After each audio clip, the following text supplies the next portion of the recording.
മാനവ സമൂഹം എന്നും അത്ഭുതങ്ങളോട് നോക്കിക്കാണുന്നത് രണ്ട് വഴികൾ ബൈബിൾ വെളിപ്പെടുത്തുന്നു. മറ്റു ചില വഴികളും പഴയ നിയമ ഇസ്രായേലിനെ സംബന്ധിച്ച് കാണാമെങ്കിലും പഴയ പുതിയ നിയമങ്ങളിൽ കാണുന്ന ഏറ്റവും അത്ഭുതകരമായ വഴികൾ ഒന്ന് ചെങ്കടൽ പിളർന്ന ഇസ്രായേൽ മക്കൾക്ക് വേണ്ടി ദൈവം തുറന്ന വഴിയും, രണ്ട് മനുഷ്യകുലത്തിന്റെ രക്ഷയ്ക്കായി യേശുക്രിസ്തുവിന്റെ ദേഹം പിളർന്ന ദൈവം തുറന്ന ജീവനുള്ള പുതുവഴിയും. എന്തുകൊണ്ടെന്നാണ് ആ രണ്ട് വഴികളും ഏറെ പ്രശസ്തമാക്കുന്നത്? പ്രധാനമായും ആ വഴികൾ തുറക്കാനുള്ള സാഹചര്യമാണ് ഇസ്രായേൽ അടിമവേല ചെയ്ത, നരകയാതന അനുഭവിച്ച ഇസ്രായേൽ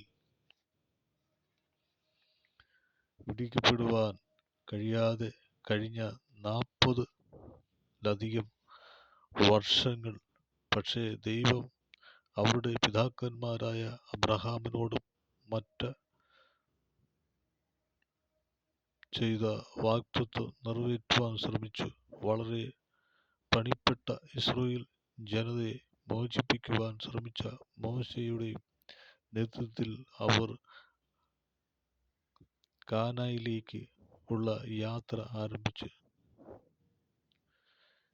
യാത്രാമധ്യേ അവർ ചെങ്കടലിന്റെ കരയിൽ എത്തി.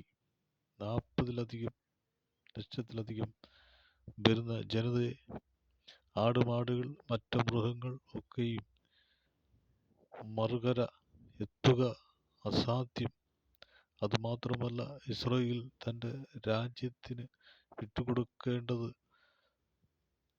തടയിൽ വലിയ സൈനിക സന്നാഹങ്ങളുമായി പിന്തുടർന്ന ഫറവോനും സൈന്യവും മരണം മുന്നിൽ കണ്ട് നിൽക്കുന്ന ഇസ്രായേൽ നൊന്ത് നിലവിളിച്ച വിടുവിക്കുവാൻ കഴിയുന്ന യഹോവയിൽ മാത്രം ആശ്രയം വെച്ച ദൈവത്തിന് പ്രവർത്തിക്കാതിരിക്കുവാൻ കഴിയാത്ത സന്ദർഭം.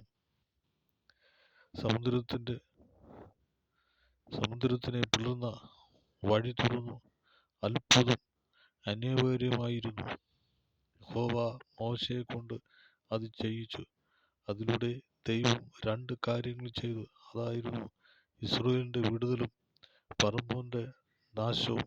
എവിടെയെല്ലാം ദൈവജനം വിടുവിക്കപ്പെടുമോ അവിടെയെല്ലാം ദൈവജനത്തിന്റെ ശത്രു പരാജയപ്പെടും. ആ പരാജയം സമ്പൂർണ്ണ പരാജയമായിരുന്നു. രണ്ടാമത്തെ വഴി നാം കാണുന്നത് ഹെബ്രായർ 11:19 യേശു തന്റെ ദേഹം പിളർന്ന് സ്ഥാപിച്ച ജീവനുള്ള പുതുവഴി. എന്തായിരുന്നു അങ്ങനെ ഒരു വഴി തുറക്കുന്നുണ്ടായ സാഹചര്യവും? മാനവജാതി അതിന്റെ സൃഷ്ടിപരമായ ഉദ്ദേശത്തിൽ നിന്ന് പാടെ വ്യതിചലിക്കപ്പെട്ടു. അതിന് കാരണം പിശാചായിരുന്നു.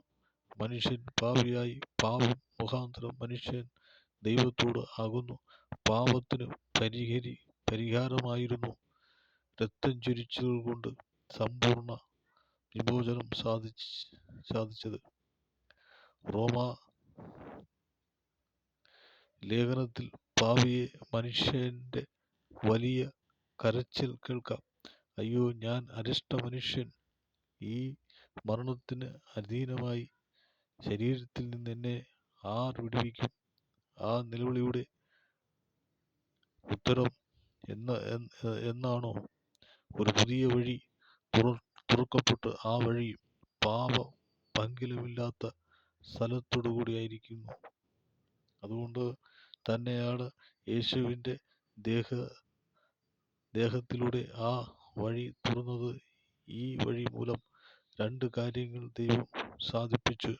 പാപിയ മനുഷ്യന്റെ വിമോചനവും പാപത്തിൽ നിന്നും മരണകരമായ പിശാചിന്റെ സമ്പൂർണ്ണ പരാജയവും.